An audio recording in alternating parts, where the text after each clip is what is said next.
बिना चेहरा देखे प्यार, परिवार ने मारा तो विधवा बनी। अररिया में प्रेमिका लड़के के घर रहने लगी, बोली यही मेरा ससुराल है। अररिया में लव स्टोरी की दर्दनाक कहानी सामने आई है।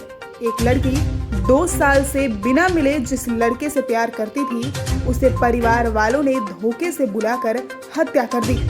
हत्या के 11 दिन बाद वो विधवा की तरह लड़के के घर में रह रही है। उसके आंसू थमने का नाम नहीं ले रही है। वो बात करते करते अचानक बेहोश हो जाती है। लड़की कहती है अब यही उसका ससुराल है। लड़के के माँ बाप उसे अपना बेटा मानते हैं। देखिए लव स्टोरी की शुरुआत से लेकर अंत तक की कहानी। मामला अररिया जिले के रानीगंज थाना क्षेत्र के खरसाई पंचायत स्थित बड़ौवा गांव का है। यहाँ धीरेन्द्र यादव की 19 साल की बेटी आरती के पास रहरिया गांव के छोटू यादव का फोन आया था। दोनों के गांव के बीच 35 किलोमीटर की दूरी है। रॉन्ग नंबर से आए फोन से दोनों में बातें होने लगी। धीरे धीरे दोनों में प्यार हुआ और बात शादी तक पहुंच गई, लेकिन दोनों कभी मिले नहीं। आरती ने बताया कि परिवार वालों को दोनों के अफेयर की बात पता चल गई थी। उन्होंने 5 जुलाई को कहा कि दोनों की शादी करा देंगे, तुम छोटू को बुलाओ। इस पर आरती ने छोटू को फोन करके घर बुला लिया। यहाँ पर छोटू को भाई एक कमरे में बंद करके पीटने लगा।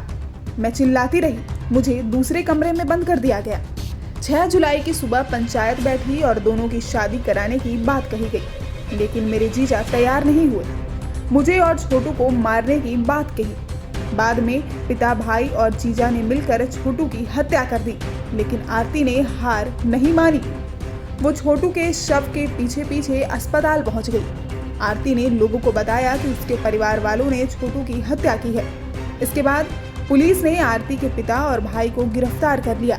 वहीं जीजा फरार है। आरती अब प्रेमी के घर पर रह रही है। बात करते करते बेहोश हो जाती है। सदमे में 5 दिन अस्पताल में रही। आरती को गहरा सदमा लगा। वो 5 दिन अस्पताल में भर्ती रही। इलाज छोटू के पिता उमेश यादव ने कराई। अस्पताल से डिस्चार्ज होने के बाद वो सीधे छोटू के घर जा पहुंची। अब आरती छोटू के माता पिता का सहारा बन गई है। उन्हीं के साथ रह रही है। छोटू के 2 और भाई हैं। छोटू के पिता उमेश यादव और मां विमला देवी ने कहा कि मेरे बेटे को आरती के घर वालों ने मौत के घाट उतार दिया है। अब आरती ही मेरा बेटा है और जीने की आस भी। आरती अब मेरे घर में रहरिया में रहेगी। आरती की परवरिश हमारे ऊपर है। आरती भी अब परिजन के पास नहीं जाना चाहती है। जब संवाददाता ने आरती से बात करने की कोशिश की तो बात करते करते आरती रो पड़ती है। वो बीच बीच में बेहोश भी हो जाती है। आरती ने कहा कि 2 साल से मोबाइल पर छोटू से बातें होती थी, लेकिन कभी उसे देखा नहीं था।